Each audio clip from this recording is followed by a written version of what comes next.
There are 8 key muscles in different parts of the body that contribute to a wide variety of pain conditions. These muscles are going to benefit from stretching.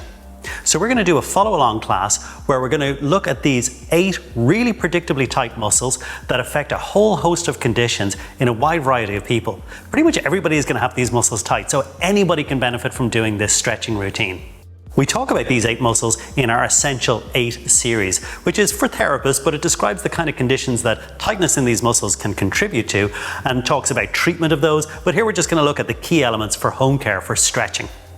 Be sure to watch to the end of the video because we're going to show an additional technique that's really useful for mobilizing one of the major nerves in the arm, and that can help reduce neurological pain down into the arm and hand, but also it can affect grip strength. So stay tuned for that one. So we're going to start off with a stretch for posterior tibialis. This is a really important one for all lower leg, ankle and foot conditions, particularly pain into the sole of the foot that oftentimes is misdiagnosed as plantar fasciitis. So Ali's going to demonstrate here for us. We're kneeling back. We're going to use the anterior tibialis to dorsiflex and then use the free hand to grip the little toe side. We're actively trying to turn the foot out and just slightly deepen the stretch and relax. So you can just do 10 repetitions of that, Ali, 10 reps. So as you're pulling up and reaching out, you're going to hold for just 2 seconds. So she's mostly using her anterior tibialis here. This is where you'll actually feel the fatigue rather than in the posterior tibialis. The big complaint we hear with this one is, I don't feel a very strong stretch. You're not supposed to feel a strong stretch. This is quite gentle. So sometimes people will feel a little bit of pull on the tendons as they pass around the inside of the ankle, but other than that, it's that anterior tibialis that's doing all the work. Now that's a good thing because that is what is actually helping to re-educate the nervous system, that the tight muscle gets relaxed and the weak muscle starts to tonify. Ready to swap? Yep. So after you've done one leg, you're going to swap around. You're going to do the same thing now with the other leg. Actively dorsiflex, grip the little toe side, turn out for just 2 seconds and relax. So you're going to do 10 repetitions of that, Ali. If you want to do longer, because 10 repetitions at 2 seconds a piece gives us a 20-second stretch in total. And it's actually 20 seconds because we're not wasting time trying to overcome our own natural stretch reflex. So if you want to do more, if you want to stretch for 30 seconds, you would do 15 repetitions or reps instead. That's it? Good. Okay, let's move on to our next stretch. Our next stretch is for one of our hamstrings, a particular hamstring called the short head of bicep femoris, because there's 2 parts. The long head and the other 2 hamstrings cross the hip and attach to the base of the pelvis. But the unique thing about this short head is it doesn't cross the hip, so it's more prone to being short and tight than any of the other hamstrings. And when it's tight, it twists our knee and contributes to knee pain. So using a stretch rope, I'm going to make a loop that I can put around Alison's foot and draw tight. Now because I want to turn the tibia in, the rope is going to go in. That's an easy way to remember this. So to turn the tibia in, the rope goes to the inside, wraps around the leg and comes around so Alison can grip this with her opposite hand. Now we want to set the distance. How high can you lift the leg? If you can only lift as high as here, that's fine. We're going to raise up as high as is comfortable. Good. You're going to use this hand, Ali, to set the position. Bend the knee. And now as you straighten, you want to try and turn your toes in. Good. Stretch rope held up high so we're not pulling down on our knee. And it's really gentle. So typically I'd say when you're starting off, really just hold with fingers and thumbs. We're going to do 2 seconds of a hold. That's 1 repetition. And then we're going to repeat that 10 to 15 times. So we'd say 10 to 15 reps or repetitions. So I hope you're counting those reps, Ali. Good. Bend the knee. Straighten. And again, sometimes you'll feel this stretch in the hamstrings. A lot of people say they feel it in the quads or in the hip flexors because they start to get a little bit fatigued. We're contracting these muscles because when they contract, the muscle we're trying to stretch has to relax. That's called the law of reciprocation. Good. How many repetitions are we at now? 10. That's 10. Good. Okay, let's do this on the other leg. So follow along. Get your stretch rope, yoga strap, or even a towel, something that you can wrap around the foot. Bring it to the inside because we want to turn the tibia in. So the stretch rope goes to the inside, wraps around the leg, and the opposite hand is going to grip. And again, we're going to set the position. So bringing the leg up, there, good. This hand's going to stabilize the thigh. Keep that there as we bend and straighten. As you straighten the leg, turn the toes in. 1, 2, and relax. Straighten up, gentle pull on the rope, not very strong. 3, 4, and relax. Straightening again. 5, 6, and relax. Good. I'm counting in 2s I'm probably distracting Ali because she's counting her repetitions. So you can either count in twos, which is the seconds, or you can count the number of repetitions. That's 10. Good, okay. And relax. Piriformis is one of our deep hip rotators, and that's the one we're going to stretch right now.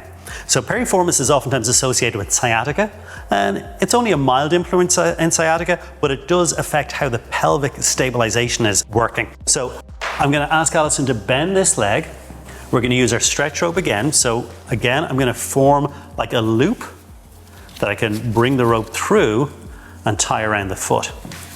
This time I'm going to wrap it around the leg, and Alison's going to hold out here. Now again, she's actively using her muscles to let her leg drop out. The stretch rope is only being used as a light assist. So counting in twos, Ali, you're going to do 10 repetitions. So we want to try and keep the pelvis on the floor, that they're not rolling their whole body with it, that they are just turning the leg out and then using the stretch rope to assist. Just 2-second holds and come back. Always keeping the target muscle nice and relaxed so it can actually lengthen and stretch. It's not weight bearing, so we're getting a proper stretch here on piriformis. Good. How are we getting on with our reps here, Ali? Good. 6. Good. 7. So we can either count, as we said, in twos, or we can count individual repetitions or reps. 10. Good. Okay. Let's do that on the other leg so you guys can follow along. Give you a chance to switch around your stretch rope or, as I said, yoga strap or towel. We're going to bend the other foot, putting the loop around the foot so we can tighten it up, wrapping around the leg. And Alison, you're going to reach out from the body. Good. Gripping the rope just gently between fingers and thumbs. And you're going to actively bring the leg out and only using the rope at the very end as a gentle assist. 1, 2, and relax. Rolling the leg out. And we can see Alison has better range of motion on this side. Now if you find you've got the same thing, you might actually want to double up on the tighter side. So the side that's pretty good, we want to maintain that mobility. We can continue to do our repetitions here, letting the leg drop out, using the muscles, a little bit of pressure on the stretch rope. But then after you've done your 10 reps on the tight side, you do your 10 reps on the good side, you can go back and do another 10 reps on the other side. This way we'll see a quicker increase in mobility on the side that's tighter to begin with. Holding for just 2 seconds at a time, and remember, should be no pain. If you feel pain on any of these stretches, stop immediately. If you have any health concerns, be sure to consult your physician. TFL is a small muscle on the outside of the hip. TFL stands for tensor fascia latae, which tells you what it does. It is the tensor of the lateral band of fascia that most of us think of as the IT band. So if you think you have IT band syndrome or you're getting some lateral knee pain, this is going to be a really good stretch to do. So it's an unusual and it's going to be very like our hip flexor stretches that we've done in the past. So we're going to ask Ali, she's lying on her side. It's the top leg she's going to be stretching. So here she's going to be stretching her right side. I'm going to ask Ali to hold the knee that's closest to the floor. She's going to reach back and grip the foot as far down along the foot as is comfortable. If this is difficult, you can use a stretch rope. If you're feeling discomfort in your knee, letting some of that knee flexion off is going to make this easier because it's relaxing one of our quadriceps, one of our hip flexor quads called rectus femoris. So a good trick here is use like a face cloth or a small hand towel, wrap that up, put it at the back of the knee, and it'll take pressure out of the knee. So I'm going to have Ali bring the knee back as far as is comfortable, and then here's what makes it a TFL stretch. You're going to try and push that knee down towards the floor as close as you can manage. 1, 2, and relax. Let it come forward a little bit in between reps. Reaching back as far as is comfortable, bring that knee towards the floor. 3, 4, and relax. I'm going to let you count the reps from here. That's 2 reps or 4 seconds, whichever way we want to look at it. Like I said, you can count in twos to count the seconds, or you can count the number of times you're repeating the exercise. So that's typically just referred to as a rep. Rep is short for repetition, which means each time you perform the movement. That's good, Ali. Letting the knee drop as low as we can. Good. Are we feeling any discomfort? No. Feeling a little bit of stretch towards the outside and maybe down by the knee a little bit. Good. Our target is to feel it along the outside of the thigh here, which is that IT band, which is really not a distinct structure. It's just a thickening of the overall fascial wrap of the thigh. Okay. How are we doing on reps? That's 10. Good. I'm going to get you to swap ends just so we can see a different view from our camera angle. So if you could bring your head up this end. She was stretching her right side. Now we're going to stretch the left. You guys can just turn over. You don't necessarily need to swap ends. This is just so we get a different view. So again, the lower leg is being held by the lower arm. The upper arm then is going to reach around to catch the foot. Good. And then reaching back as far as is comfortable. Dropping the knee towards the floor. 1, 2, and relax. How's the knee doing? Okay. So again, if you have any pain or discomfort in that knee, we could try the roll towel using a stretch rope instead.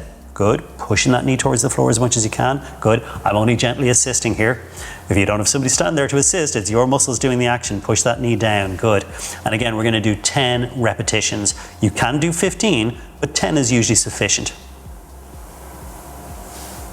Back as far as is comfortable. Good. We feeling that again towards the outside of the thigh? Yeah. Good. So what is more important is the reaching towards the floor. The getting back just starts that kind of almost like pre-stretching or lengthening TFL, because TFL does 3 different movements. It's a complex little muscle. But this is a great way of not only stretching TFL, but mobilizing the IT band and the surrounding fascia that's wrapping around the quadriceps. Good. That's 10? Yep. Excellent. Thanks, Ali. Multifidus is a small but really important deep muscle in the back. It sits in the lamina groove, which is the part of the bone between the transverse processes of our vertebrae that sticks out to the side and the spinous process that sticks out to the back. So we have a band of muscle going down each side of the spine, and this is a 4th layer muscle. It's quite deep. The reason it's so important is because it connects one vertebrae to another, and it involves or controls small movement between those vertebrae. When it gets short, tightened, dysfunctional, it can oftentimes start to lock down vertebral segments, causing facet joint dysfunction. So for this stretch, we're going to do a combination of flexion and rotation. If you don't find it comfortable to sit on the floor like this, you could equally perform this exercise in a chair. But this is a nice transition from some of our other stretches. So Ali, what we're going to get you to do is you're going to flex forward and rotate. So you're going to lean forward as far as is comfortable, and then we're going to position the hands. Let's get you turning towards your right side first. So you're going to put your right palm on top of your thigh. This is going to help push to rotate. This hand, the lower arm, is going to grip on the lower leg, which is going to help Ali to twist. So you're going to turn the shoulders as far as is comfortable. 1, 2, and ease back. Twist, 3, 4, and ease back. Now, if you count reps for me, Ali, you're going to count up to 10. So again, my habit is to count in 2s because I'm counting seconds, but you can equally just count the number of times you perform the exercise. Now, the more you flex forward, the further down the back you're going to feel this. So you can really tailor this exercise to suit yourself. If you feel this more in the shoulders, round your upper back and drop your head, but keep your lower back more vertical. Do the same twisting motion, and that will get this part of the back. If you want to get more into the mid or the lower back, you simply lean forward further to target each of those positions. Good. How are we doing on reps, Ali? Good. It's about 10 there. Yeah. Okay, let's do the other side. So straightening back up for a moment. We want to think about, if we want to get more of the upper back, you're going to tilt your head forward and just roll your shoulders a little bit to there. Good. I think Alison probably needs this a little further down the back, so we get you to roll forward a little bit more, coming into mid and slightly lower back. Again, this hand is going to grip the lower leg. This one is on top of the thigh, and you're going to rotate your shoulders. 1, 2, and relax. Good. Twisting. 3, 4. And remember, it's an active movement. The hands are only acting as an assist. It's a gentle pressure. It's actually the muscles of the torso that are doing most of the movement. When we activate the muscles in the back, we inhibit the target muscle and get it to relax. So we're really helping multifidus to lengthen and stretch because the nervous system is telling it to relax. That process, as we've said before, is called reciprocal inhibition. As one muscle is contracting, the opposing muscle must relax. That's good. So counting up to 10 repetitions, rotating as much as we can, twist, good. Oftentimes as a therapist, we can assist with these stretches. We're not forcing the client, we're just enabling them to go a little bit deeper where maybe the muscle that's doing the action isn't quite strong enough to overcome the muscle we're trying to stretch. Good, that's great, thanks Ali.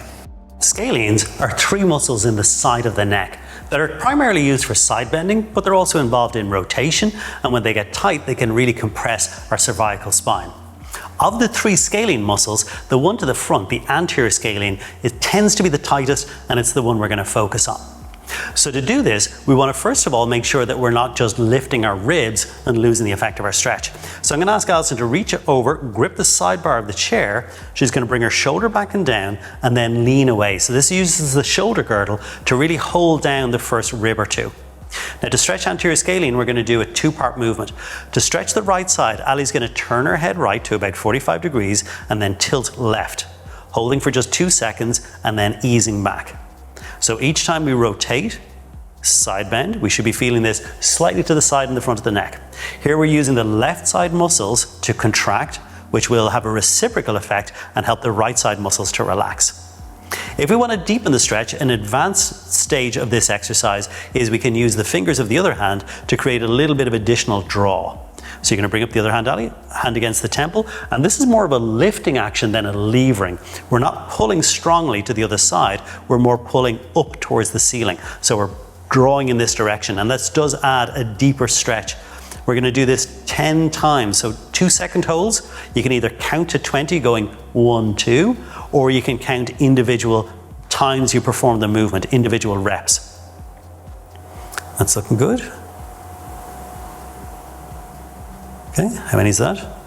10, and relax. Okay, let's repeat that to the other side. So now Alison's going to grip with her left hand. She's going to reach over to grip the bar in the chair, bring the shoulder back and down. So we're really levering, using the shoulder girdle to keep those first and second ribs down where those scalene muscles are connecting onto. So now to stretch her left side anterior scalene, Ali's going to rotate left to 45 and then side bend to the right. 2 seconds and relax. So rotating 45, leaning to the side and relax. So that's 2 reps. We're going to go on to our 3rd rep. And again, Ali, you can deepen the stretch if you want by using the other hand. So when you rotate, side bend, this hand is going to come up and just lift at the temple, drawing towards the ceiling or towards the corner of the room rather than pulling down towards the right shoulder. Because we don't want to create compression, we want to create length in the target muscle, in the left side anterior scalene in this case. 2-second holds so that we don't create any ischemia, we don't irritate nerve endings, and using the opposing muscle so that we get a nice strong reciprocal inhibition so that our target muscle is actually relaxing and stretching because the muscles that are being asked to perform the movement are tensing and contracting.